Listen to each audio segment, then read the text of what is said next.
Fucking churning them out. 24. On the morning of April 26, 1986, during a safety test, the fourth reactor at the Chernobyl nuclear power plant exploded in Ukraine. On Friday, March 11, 2011, a hydrogen gas buildup caused an explosion at the Fukushima nuclear power plant in Japan. On June 14, 2017, a fire broke out in the 24-storey Grenfell Tower block in North Kensington in London. This year, America reports over 160,000 deaths and rising due to the coronavirus. And again, this year, a warehouse fire ignites an incredible amount of ammonium nitrate, causing a catastrophic explosion in Beirut's port, Lebanon. Over 150 confirmed dead, with the number of casualties still rising. So what ties these, as well as other countless incidents from around the world together?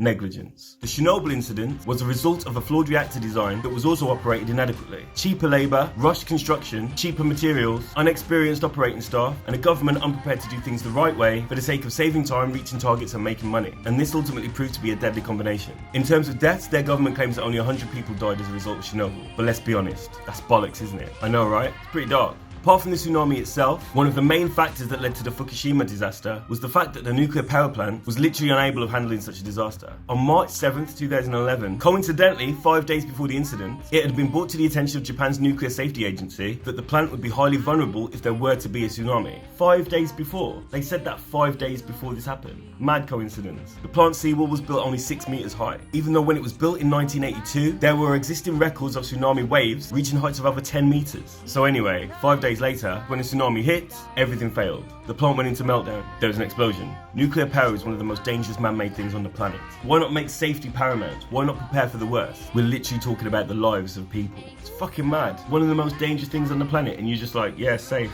Doesn't matter. The cladding on the outside of the Grenfell Tower block was unsafe, and this was continuously brought to the attention of authorities and overlooked 16 times in 2 years of safety inspections. In fact, our government are so aware that this was an issue, they attempted to blame it on someone else. They said that Grenfell Tower was built under a Labour government in 2007, when Sadiq Khan was the housing minister. This was an entirely false claim, obviously, because Grenfell Tower was built under a Tory government in 1974. And that, of course, is another example of Tory government lying to its public without any consequences. 72 deaths. In November 2019, the first cases of coronavirus were being reported, followed by the first deaths in January this year, as well as the first American cases recorded in Washington state. And this is what Donald Trump, the President of the United States, had to say about it. You know, a lot of people think that goes away in April with the heat. The risk to the American people remains very low. We have it so well under control. It's going to disappear. One day, it's like a miracle. It will disappear. If you're healthy, you'll be fine. We have thousands or hundreds of thousands of people that get better just by, sitting around and even going to work. Some of them go to work.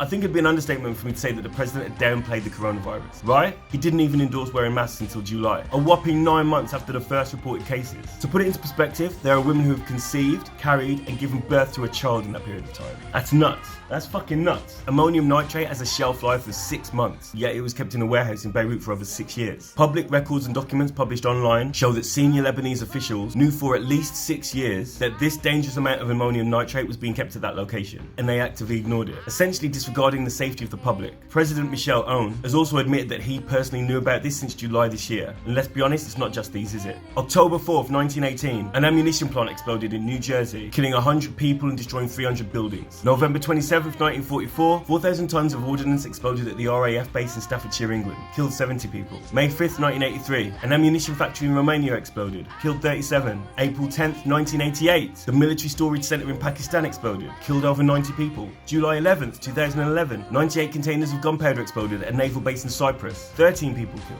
There are literally hundreds, if not thousands, of incidents that could have been avoided if companies that were contracted by governments or governments themselves addressed and took actions when safety issues were presented to them. Don't get me wrong, accidents do happen, but situations like Fukushima, Beirut, Chernobyl, and the pandemic could have all been dealt with and handled better. A huge number of fatalities and casualties could have been avoided. There are ways in which to deal with these situations, and in many of them, it's just a case of common sense. Just because something's an accident or an unavoidable incident doesn't mean it can't be handled better. There's riots in Lebanon right now, and I can't fucking blame them. The Lebanese government are negligent. The American government is negligent. The UK government is negligent. It seems that no matter where you look in the world, corruption not only exists, but it thrives. There are still hundreds of storage facilities in the world that house weaponry, and around 60% of weaponry counts as explosives. I don't think I need to spell it out to you. What's happened in Beirut isn't the first time something like that's happened, and it won't be the last time, because the people at the top don't give a shit about the people at the bottom. And that's the way it is. Anyway, I wish I had something positive to end this on, but I don't. But there's a link attached to this video or a link in my bio that will help you donate direct to Lebanese Red Cross. If you can donate, donate. And if you can't, share the link and other people will. Thank you, take care, and see you later.